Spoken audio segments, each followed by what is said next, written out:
Welcome to our first podcast of The Philosophers, and we have the world-renowned Mr. Baraty joining us today. How you feeling, Mr. Baraty?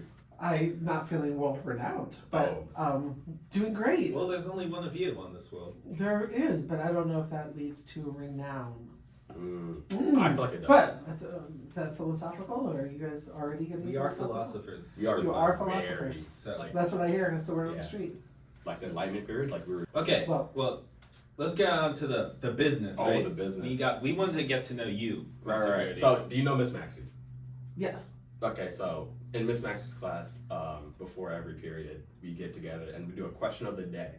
Right, it's just like a small icebreaker, get to know everybody, to know like their interests and stuff. In advisory, is that an advisory? No, like her actual classes. Yeah. Like her Oh, that's English really classes, cool. That's yeah. a great idea. And so we have a question for you today. Matt, you want to pick one? I think I want to pick one. Okay, pick one. What's your favorite board game? Ooh. Wow. Board game, including things like chess and. Yeah. I think chess counts, yeah. We'll include card games too. Okay, I card think. games, yeah. I think just anything you can play on the table, pretty much. A table game. Yeah. Table game. Probably Trivial Pursuit. That was one that we've always played in my family for a long time. So Okay. Matt, what's yours? Mine. It's a tough question. I like Monopoly though. I know a lot of people don't like Takes it. forever. Oh my gosh. I like it though. Mine has to be Sorry. Like we play that all the time. That was one I was thinking of too. Yeah. Okay, Mr. Baraty, how long have you been teaching at Severn? Or actually, just in general, how long have you been teaching? 30 years. Wow. Longer than I've been alive. Wow. Did you always know you wanted to be a teacher, or was it other career aspirations?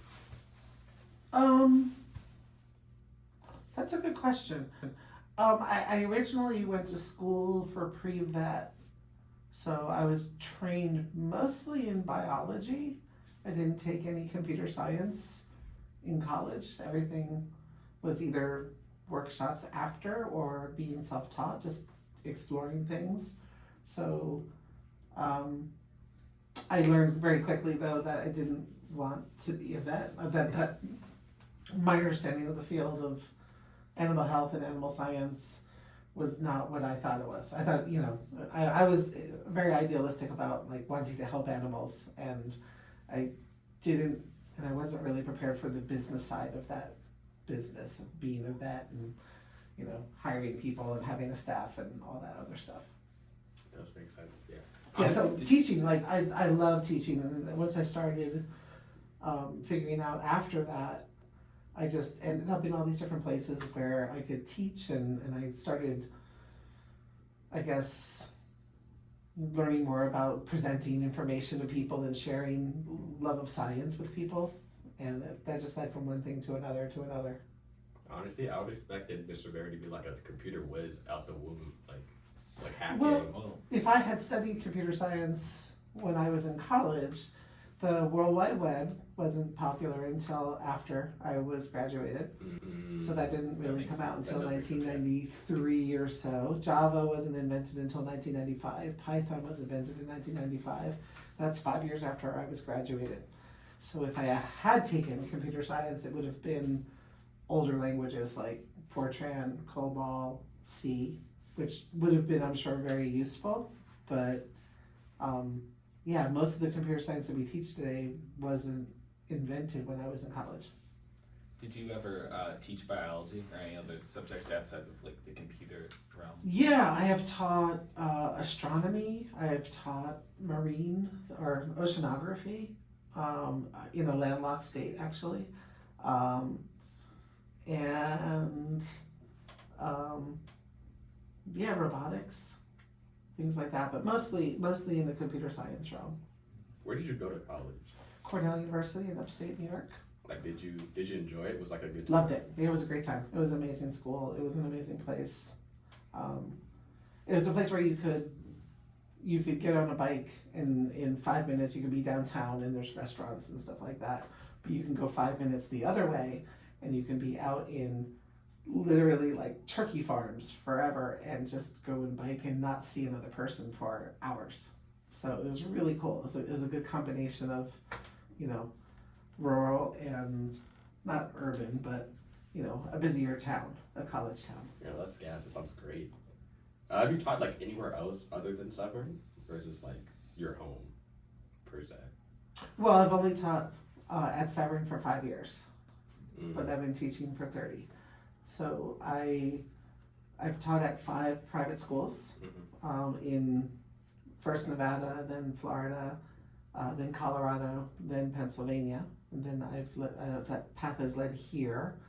And before that, I was teaching in Seattle, New York, New Jersey, and then California, teaching experiential ed, like either running programs for like doing ropes courses or marine science or astronomy. And those kind of jobs, although they didn't pay well at the time, that's kind of what led me to be a teacher in a private school. So it literally was one of our clients, one of our schools in California led me into teaching computer science in Nevada. So you've been like kind of all over. All over the place. Yep. I like to go to places that have either good mountain biking or good kayaking. So ocean, like going to Florida, I can go kayaking after school and take my dogs to the doggy beach. I, could go mountain biking in Colorado. Seattle was great. I could bike to the Seattle Aquarium where I was working. On Catalina Island, you could just, hop into a kayak and go for a paddle at the end of the day. So, yeah, ocean, mountains, or forests, always great areas. So you've been teaching for 30 years, right? So like, what would you say is the most rewarding part of being able to teach what you know to other people? I think, the most rewarding part is the interaction with kids, with adults, whoever you're teaching, but getting people excited about like stuff that they didn't even know about or didn't know that they can do. And I think technology is an amazing field for that because everything is so new to everybody.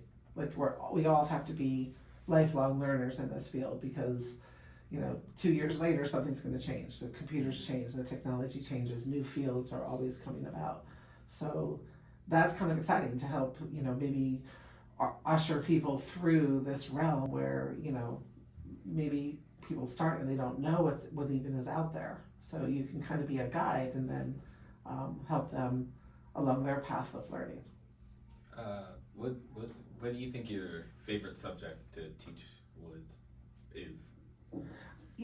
I do gravitate towards the programming. I do like teaching Java. That's one of my favorite classes, AP Computer Science A. Cybersecurity, though, has been very interesting of late, right? There's a lot of new developments in cyber. I've always enjoyed teaching robotics, so I know this is kind of a non-committal answer. Yeah. But it's hard to choose, probably. I think I have an amazing job at the school, right? Because astronomy, like I love astronomy. I had 2 astronomy. I had 2 college classes in astronomy at Cornell, so that was great. So being able to share that. The other classes just kind of learned and picked up as I went, and continue trying to learn whatever I'm going to need to be able to teach the next course. And so now, you've said you've been teaching for 30, and what you teach, computer science, that's changed a lot, over the course of your time teaching. And would you say like your teaching style has changed as well? Like as it's like evolved as you've like grown as a person? I would like to think so. I mean, I think, that we do a lot of professional development in education, but Severn School especially. So there's always opportunities to learn things from the people around us. And it is a continuous process. I would like to think, however, that I still go back to my roots, that when I was working at the Seattle Aquarium or the Catalina Island Marine Institute, we were trying to be very hands-on. We were trying to put the tools in the hands of the kids. I think that type of hands-on experiential learning is something that I like to bring even to the more kind of esoteric and intellectual classes. It's great when you can kind of make it come more alive and related to people's experiences. So I like to think I have maintained that because like the first 5 years I was working different experiential education jobs. So the style of teaching is different when you're working at like a science camp compared with a school where it's a little bit more about, covering the curriculum or following a particular prescribed path. This dude's like wise. He's like a library full of knowledge. You said you like the outdoorsy kind of feel of schools you've been at. Is there anything else you enjoy doing outside of teaching? Kayaking, mountain biking. I have a trike, which I like to use. So that's a 3-wheel recumbent trike. So a lot of outdoorsy stuff, basically. Yeah, I think, at some point you have to step away from the computer screen, step away from your phone and get outside and get back to nature. And Nature's great. Nature is great. That's a very great comment. Yeah, around our house we have, bald eagles and Seahawks. You can, it's right there. You just have to look for it. And so, especially like nowadays, we're seeing like an increase of like mental like illnesses like depression and stuff like that. And that was a jump. That was a huge jump, a huge jump. But I feel like this is really important. Left field. No, I feel like this is really important to talk about, especially like when you talk about like people who take on these like high stressful jobs like teaching and stuff like that. Would you say, you personally, would you say teaching is a stressful job? Is it like a high workload? And if it is, like how do you like balance that? That's a good question. I don't know if I am a good example of someone who has that balance. Mm-hmm. Like I feel like when we're teaching and during the school year, most of my students know that they can email me at like midnight and I will probably answer. Maybe I shouldn't. Maybe I should turn off and be able to just shift to home life or something else like that. Is it a stressful job? I don't know. I don't see it as that stressful, although, there's deadlines, there's things for everybody, for students and for teachers and for administrators alike. But, we're here because we love it, right? So, I think, maybe there are times of stress, but I think, you just learn to balance it and you learn that, at some point you have to put stuff down and, get some food, take a nap, get back to it later, and just continue. You got to get out of here in like I think 2 minutes. You got to get out in 2 minutes. So we're gonna ask like 2 more questions. 2 more questions. 2 more questions. Okay. Now you want to take the first one? Yeah. What do you think your future is going to be like? Do you think you'll still be working here, or do you think you'll move on to another school, or do you have any plans or anything? Well, that's like that could be like such a loaded question there. So I don't move to a school thinking I'm going to leave. Yeah. I like to think of a school as home, because if you think about it, like all of our time is spent at school with this population of kids, and you see them grow up and you see them, like you guys about to graduate and move on to whatever's next. But I didn't move here thinking that this is just a stepping stone to another place. If something happened, like the school got hit by a meteor or something like that, then I'll find another place. But you like to make the place where you are your home, and get to know the population and get involved in the community, like CERT, Odenton Fire Company, like get to know the community a little bit more. So I don't have any plans to leave. So I could definitely see myself finishing my career here. Well, yeah, I didn't mean to ask it as in like you were going to do anything, but no, I was just wondering if you had maybe that is a good question. Because I think there are people who might be a little bit more mobile or looking for different types of positions. I really like what I do teaching, and they let me teach. I can propose a new class that we haven't offered before, and if they give me the green light, I'm developing a new class. So that to me is pretty exciting, that we have the the flexibility to add it and grow ourselves as teachers, as we are growing the academic and programs in the GIC, so we can evolve with that. And you know, that I think, you know, it means that it's a growth position. You're always learning something new and always developing the next thing. So yeah, not many reasons I see to be looking anywhere else. This is home for a while. Kishan, do you want to end, or do you I want feel to like ask this is a question? this is the last question. This is really important. As somebody who's around computers a lot, do you think AI has done more good or harm within the classroom? I try not to look at technology through that kind of moralistic lens.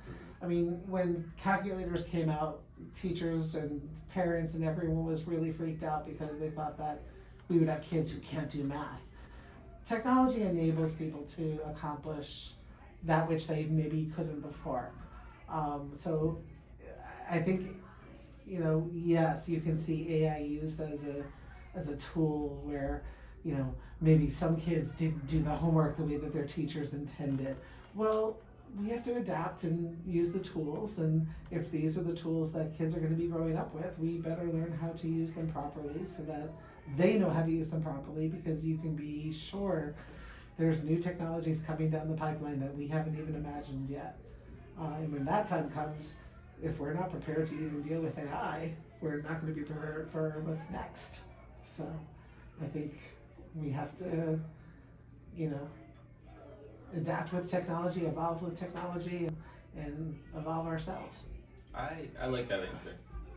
You Yeah, would like I'm that glad. answer, yeah. I do You like would that like that answer. answer, yeah.